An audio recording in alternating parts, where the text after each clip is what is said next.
titre de cette chanson est Cécile et Serge In preparation for the African Union Summit, the current president of the African Union will speak within 10 minutes on all the television channels of the planet.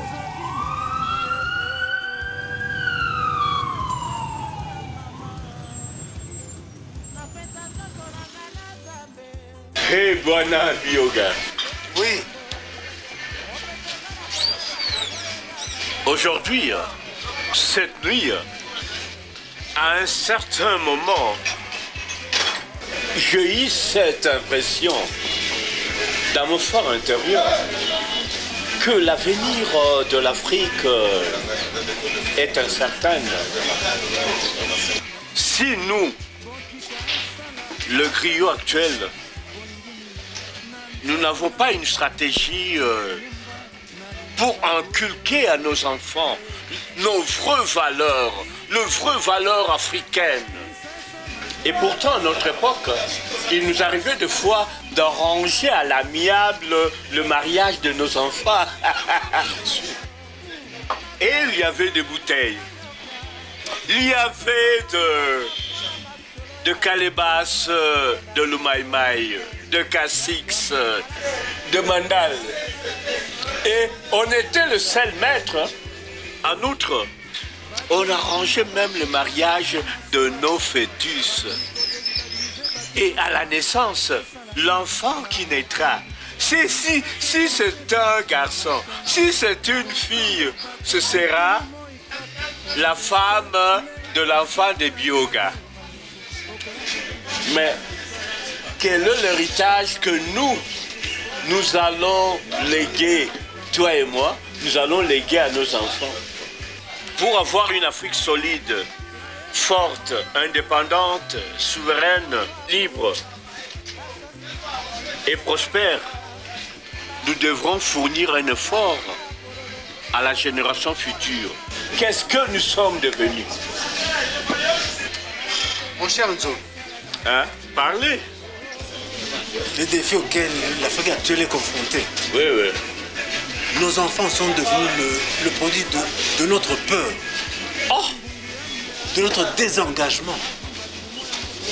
tu veux parler de notre déséquilibre? Mais tu sais bien qu'il m'arrive de fois... Cette Afrique, ce continent, Mama Afrique, il ne faut pas pleurer. ce continent qui a été à la base du développement de pas mal de pays occidentaux. Faut pas pleurer. Et cela au prix du sang des Africains. Oui, oui.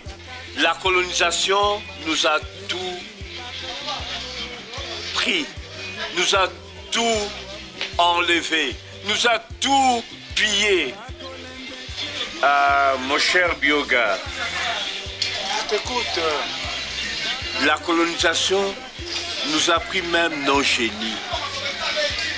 Et vous savez bel et bien que ce sont nos enfants qui alimentent le centre de recherche dans d'autres cieux. Europe, Asie, voire même aux États-Unis. Et aujourd'hui, l'Afrique est en régression. Oui, oui. L'Afrique ne se développe pas. Et elle tend la main vers cela même. La mendicité. L'Afrique Quel déséquilibre. est devenue la mendiante. Ben, n'oubliez pas, comme tu le dis, à l'époque de Pharaon, n'oubliez pas que le grand savant, même c'est écrit dans les Saintes Écritures que le fils d'Israël ont séjourné en Afrique. Aujourd'hui, nous allons entendre la première dame de la République dans cette réunion qui se tient à Addis Abeba, Addis Abeba. en Éthiopie. Et le grand rendez-vous, c'est aujourd'hui, non? Bioga, Oui. faisons attention à l'histoire. Vous savez que ça se répète. Vous savez le slogan de politique. de politique ailleurs. Ça, en tout cas là, je ne pense pas du tout. Je ne pense pas, mais ici chez nous, tout est possible. Hein? Oui. Mais comme à la tête de l'Union africaine, il y a une femme, je pense que le changement viendra d'elle. En tout cas, tu n'as pas du tout à t'en faire. Et tu dois encore engager une seconde discussion? Non, pas du tout. Chers téléspectateurs, bonjour. Vous êtes sûrement nombreux à nous suivre sur notre chaîne panafricaine Afrique Média. Merci de rester scotchés. Il est 15h heure locale. Place au bulletin d'information. À la une de l'actualité, nous sommes à Addis Abeba, capitale éthiopienne, où la présidente de l'Union africaine, Madame Chimpavita, elle s'adresse à toute la nation africaine avec pour but ultime l'unisson absolue de la terre-mère. Dans son discours, elle demande aux Africains de se serrer la main et tenir la main future, jeter l'idée d'être Rwandais, Camerounais, Ivoiriens pour résoudre le problème des autres États membres, mais seulement se sentir fiers d'appartenir au continent africain et d'agir ensemble. Les ténèbres rendent la lumière plus vive, empêchent la lumière de toucher les sols. Si tu veux voir l'ombre, grande lumière nuit à la vue. Tout ce qui est démasqué par la lumière apparaît clairement, car tout ce qui apparaît ainsi est lumière. L'absence du savoir rend faible, dépendant et donne sens à l'ignorance. L'absence de l'ignorance rend libre, fort et aussi rend manifeste le savoir. On dit que la terre tourne autour du soleil, ainsi donc, ce n'est pas lui qui se lève ni se couche. C'est la terre qui suit son rythme et croise dans son parcours le soleil, la lune et les étoiles. La lumière ou les ténèbres, c'est la terre qui va vers ces deux. Certes, il n'y a pas une nouvelle lune, nouveau soleil. Il n'y a qu'une nouvelle trajectoire de la terre dans son parcours. Ce rythme permet de différencier les jours des nuits, permet de compter les jours et nuits, mais aussi de savoir l'heure. Les soleils comme la lune, les étoiles, chacun laisse son empreinte dans la vie de l'humanité sur Terre. Chaque jour qui passe n'est pas une réalisation, c'est une découverte. Notre siècle n'est plus celui de nos ancêtres. La lumière de la nuit n'est plus uniquement cette pleine lune de l'autre temps. L'avancée de la technologie a pris place dans ces siècles du millénaire. La lumière, la couleur. Malheureusement, la génération des concepteurs ne joue pas le rôle du complément, mais des remplaçants. Qu'en est-il de l'Afrique, de cette génération dans cette évolution? Une génération a pris place des suiveurs. L'autre a été la porte et pont de la destruction vers la perdition, et une autre joue l'observateur. Par l'histoire, nous savons ce qu'ont été les ancêtres de l'Afrique. Cette continuité historique devait permettre à l'évolution de la race noire, mais désormais, elle est comme le coucher du soleil, où chacun semble penser que pour lui elle tient. C'est le moment où toutes les portes se ferment et ne laissent qu'une seule, l'espoir.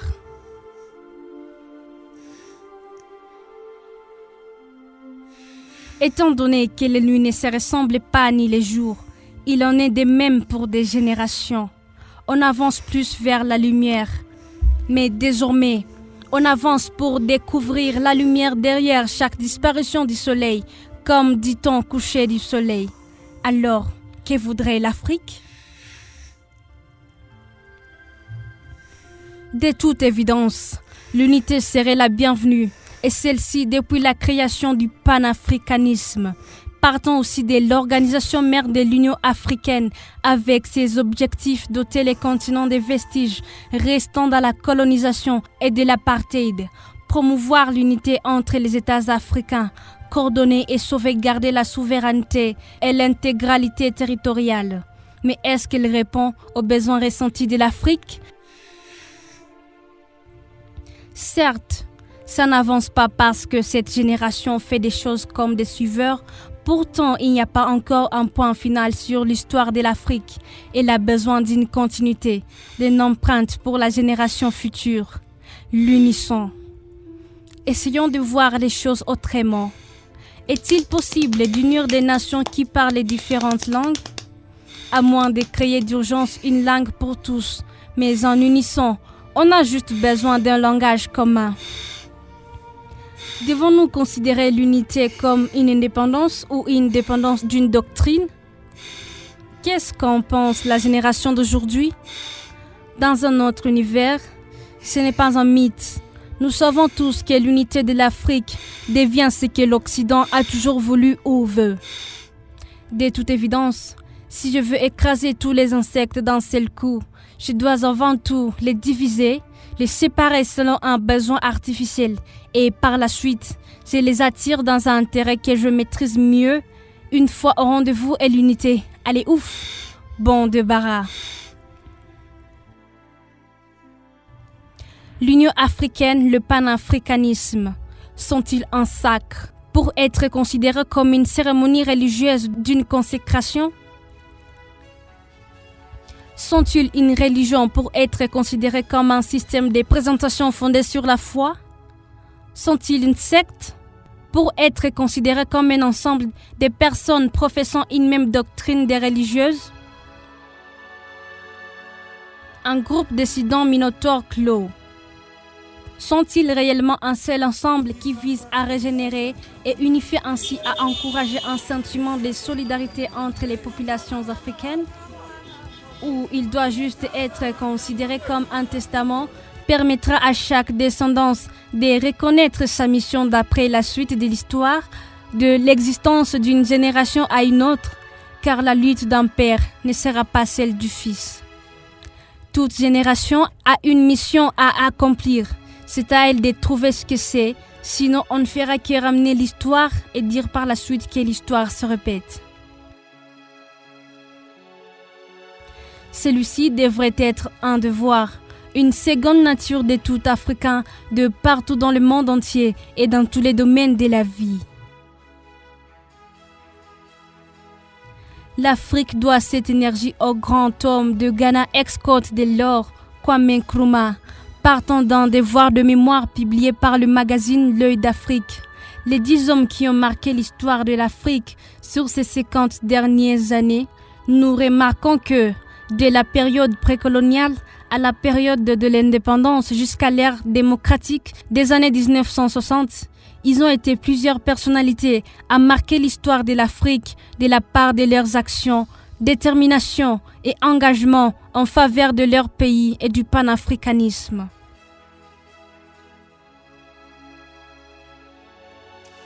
Ces personnes ont été dans tous les combats pour la libération de l'Afrique des mains des colons, mais parmi elles, certaines ont marqué de manière négative ou plutôt ambiguë l'Afrique et les Africains, soit à la cause de leur collaboration avec les Occidentaux, soit à cause de leur gestion dictatoriale du pays qu'ils ont plongé dans les dérives, comme dit dans la dernière lettre de Lumumba à Pauline, sa femme.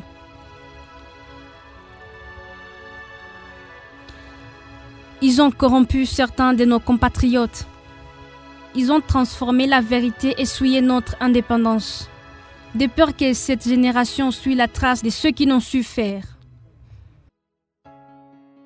Nous savons bien qu'un testament est pris aussi comme conseil que l'on lègue à une descendance, et ces conseils viennent d'une suite logique d'une histoire et réalités vécues quotidiennes, c'est-à-dire on n'y met pas un point final, c'est une continuité. Alors, quelle est l'empreinte de cette génération du millénaire? Nous avons tous compris par ce siècle que une philosophie, vision ne doit pas être fondée sur les émotions, sentiments. Tout ceci vient du cœur et le cœur, il a tendance à changer des fois sans raison valable. Ainsi, il est mieux de partir de cette philosophie, celle d'un mouvement d'idées conscientes et concrètes par la solidarité des Africains même loin de l'unité. L'Afrique, considérée comme le berceau de l'humanité, est une mère de plusieurs peuples.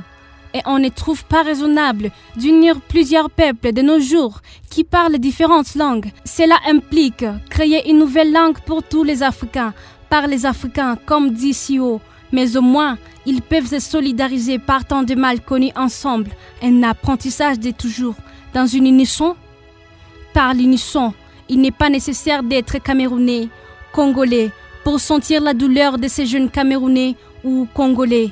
Il suffit juste de lire dans chaque cerveau de ces jeunes Africains pour savoir ses limites et y apporter un plus. Écoutez les cœurs de chaque jeune Africain pour savoir la douleur qui règne, pour y apporter cette flamme de joie et de l'unisson. C'est ainsi que ces autres homologues interviennent dans l'urgence panafricaine pour y apporter main forte et remplir les objectifs principaux de l'Union africaine dans ces grands sommets. Déjà, je pense que si tous les pays africains font ce que nous avions fait, c'est-à-dire militer ensemble, se réunir pour pouvoir valoriser leurs mœurs et valoriser leur culture, je pense qu'on pourra être que meilleur parce qu'on n'a rien à envier à l'Occident. Je vois l'Afrique demeure très florissante, avec sa jeunesse très dynamique et ambitieuse, très forte, très unie, très travailleuse, les plus braves en fait. L'Afrique demeure, elle est une jeunesse meilleure et gagnante. Comme Julius Nyerere, Sankara pense que l'Afrique doit apprendre à se battre avec ses propres armes, annonçant une société nouvelle, débarrassée de l'injustice sociale et de la domination impérialiste. La révolution dans le pays des hommes intègres vise d'abord une transformation des mentalités de la conscience nationale. Esu Esumbe Esonga Esu Angola Esu Africa. Je suis l'Afrique. Lingi Africa. Je suis l'Afrique. Des mots africains. Je suis l'Afrique. Le monde moderne doit comprendre qu'à cette époque où les conflits du globe se trouvent si rapprochés par la facilité des moyens de communication, les millions d'hommes noirs qui vivent en Afrique, en Amérique et dans les îles de l'océan, sans parler des myriades d'hommes de couleur répandus partout, sont appelés à exercer une grande influence dans l'avenir. Raison même de leur nombre et par le seul fait de leur contact mutuel.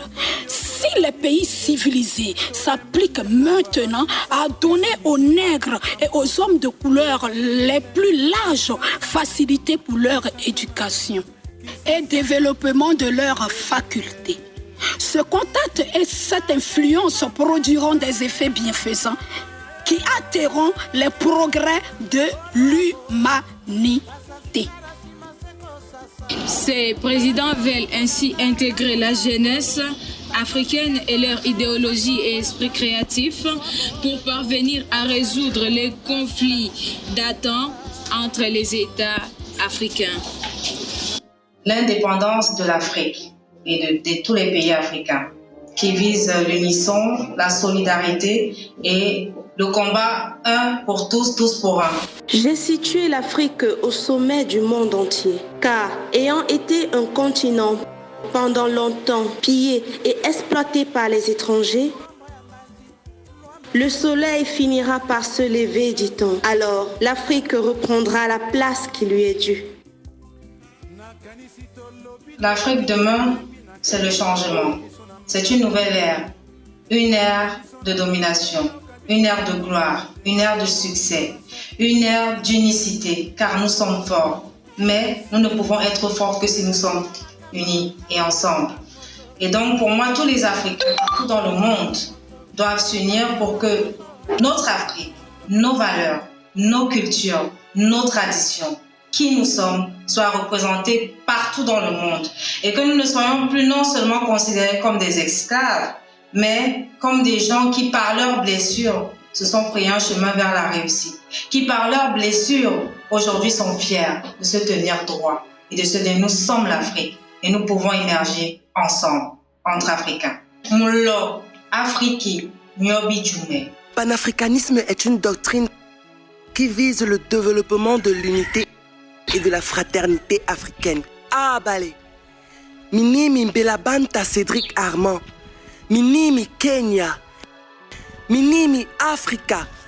Je suis l'Afrique. défi pour laisser l'empreinte comme voulaient les précurseurs du panafricanisme ne demande pas à se fouiller aux émotions. Est-ce que la première organisation mère du panafricanisme, qui est l'Union africaine, est-elle sur des bonnes bases? Depuis sa création en 2002, le 9 juillet, oui, elle fait face à plusieurs conflits entre ses États, ainsi qu'à des guerres civiles, guidée par sa recherche de la paix, par la négociation et les moyens pacifiques. Elle essaie tant peu de résoudre les problèmes africains. De 2002 à 2020, si c'était un être humain, elle serait devenue adulte, mais a-t-elle pu remarquer que par-dessus toutes les négociations entre États sont à la base des guerres entre Africains? Étant donné que c'est une union, il faut croire que l'acceptation mutuelle, l'union doit être l'idéale option pour l'aider à préserver l'idéologie panafricaine pour les valeurs africaines par les Africains. Sans doute, le monde entier connaît l'existence de l'Union africaine, sa raison d'être, mais plus on avance, au lieu de remédier aux problèmes externes comme par exemple les territoires africains qui sont encore sous contrôle des puissances occidentales. Les îles Cao, les îles Sainte-Hélène contrôlées par les Royaumes-Unis, les îles Canaries par l'Espagne, les îles Madère, les Açores par le Portugal, la Réunion par la France. Elles s'occupent à remédier aux problèmes entre Africains. Quelle unité! Africains, est-il toujours nécessaire de ramener l'histoire et parler des grands hommes qui se sont battus pour l'Afrique afin de prendre conscience du mal grandi en nous? Gavey et son génie organisation du chantre de l'indépendance africain Kofi Nkrumah, de l'œuvre magistrale de Cheikh Anta Diop, de Thomas Sankara, le leader révolutionnaire du Dr Khalid Abdul Mohamed et le Black Power General, ou plus proche de nous de l'éloquence d'un Kémy Séba, ou dans la poésie de l'écrivaine Chantal Épée, tous ont apporté de la dignité aux nôtres et ont pris des coups pour cela. Les bonnes histoires endorment la conscience. La vengeance détruit l'esprit et perd l'âme, mais la quête rend sage. L'empreinte de cette génération, originellement entendue comme un courant de pensée, oui, il est mieux qu'elle reste ainsi qu'être considérée comme une guerre froide, un concours d'idées innovatrices. Testament pour les Africains, qu'on peut les considérer. Ce courant de pensée plus que ce centenaire a été soutenu, promis par nombre de nos illustres aînés, chacun par son potentiel, dans son domaine juste en unisson. Bob Marley, Sankara, Nina Simone, Myriam Makeba, Nkrumah, Lumumba, Kadhafi, Nasser, Sékou Touré, Chantal Épée, Kémy Séba, Professeur Kamana, Djibou Songwe et tant d'autres.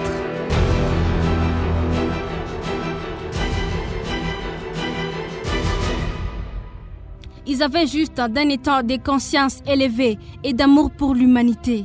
Cependant, leurs enseignements se sont retrouvés devant un grave obstacle pour leur diffusion, et c'est celui des suiveurs. Si aujourd'hui, un ou une Camerounaise est prêt ou prête à investir dans son énergie pour l'équilibre, la stabilité de la République démocratique du Congo, c'est parce qu'il a compris que la lutte de Lumumba n'est pas celle qui doit mener un jeune Congolais d'aujourd'hui et même de demain. Et sans doute, c'est parce que derrière chaque chef d'État membre de l'Union africaine, il y a un allié.